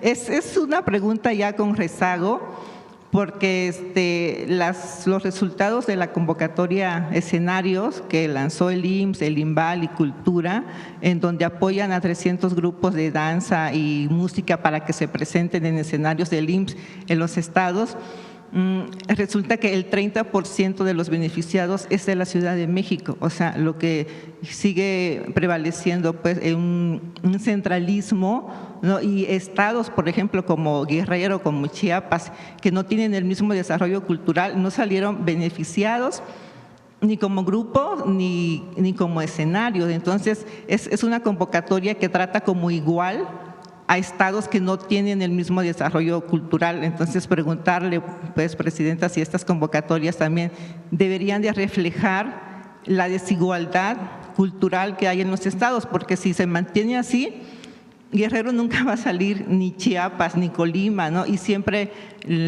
la mayoría va a ser de aquí, de la Ciudad de México, y va a fomentar más el centralismo, pues, que siempre nos hemos quejado que había en el pasado. Le pedimos a Cultura y José Alfonso que nos ayude. Sí, yo creo que ya cerramos. 9:23. Vamos con…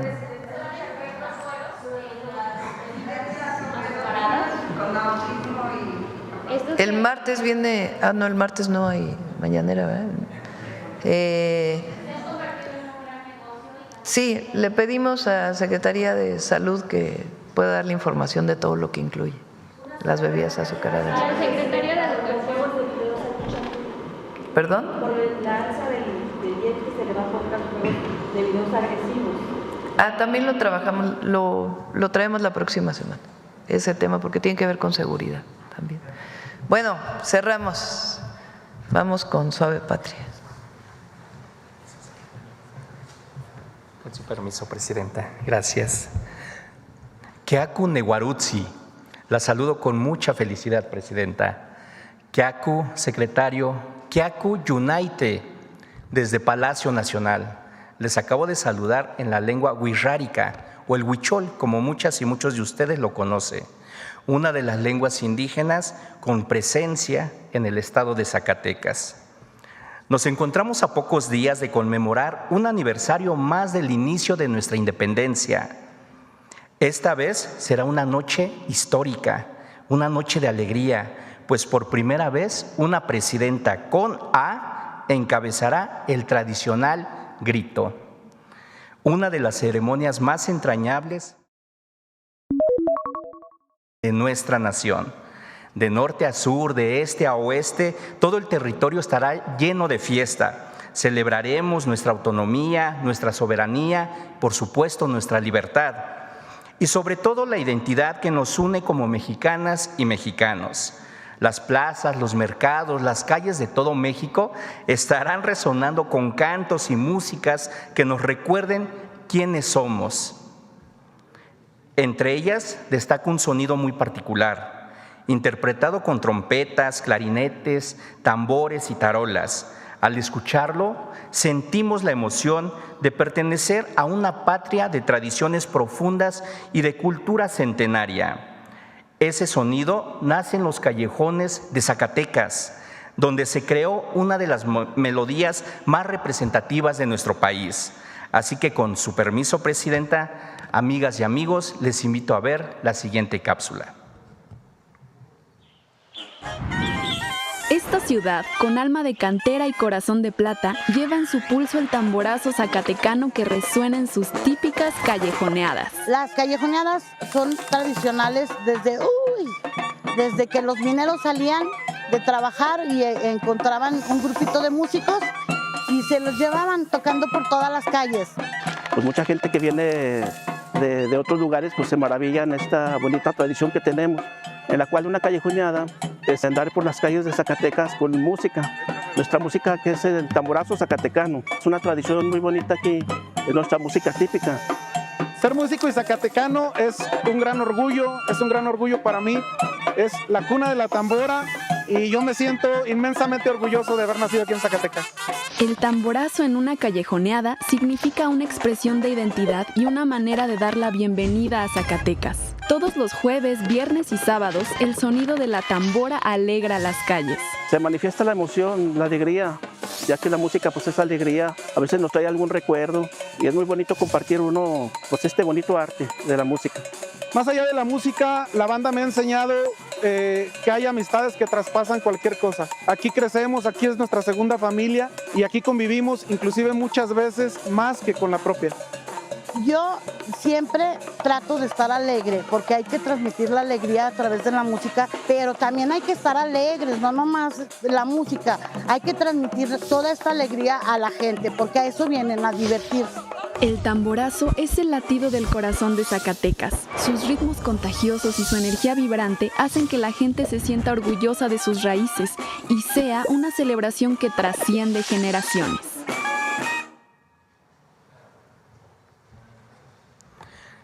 Nuestro país es grande, es enorme, por sus tradiciones y por la identidad que compartimos. Las bandas zacatecanas nacieron como un festejo a la vida en medio del riesgo que implicaba la labor minera. Hoy son un símbolo de lo más profundo de la mexicanidad y suenan con el mismo orgullo con que cada septiembre recordamos nuestra independencia. El tamborazo, la tambora, la banda, como ustedes lo quieren llamar, son la expresión de la alegría, el eco de la comunidad, el soplo del alma, el tamboreo del corazón y sobre todo de nuestra valentía. Gracias a las mujeres y hombres que mantienen vivo este arte y con ello fortalecen y difunden la cultura zacatecana. Y como dicen los y las zacatecanas, si hay algo que la gente nunca olvida es haber participado en una callejoneada. Pampariyutsi. Muchas gracias. Gracias. Gracias, Presidenta.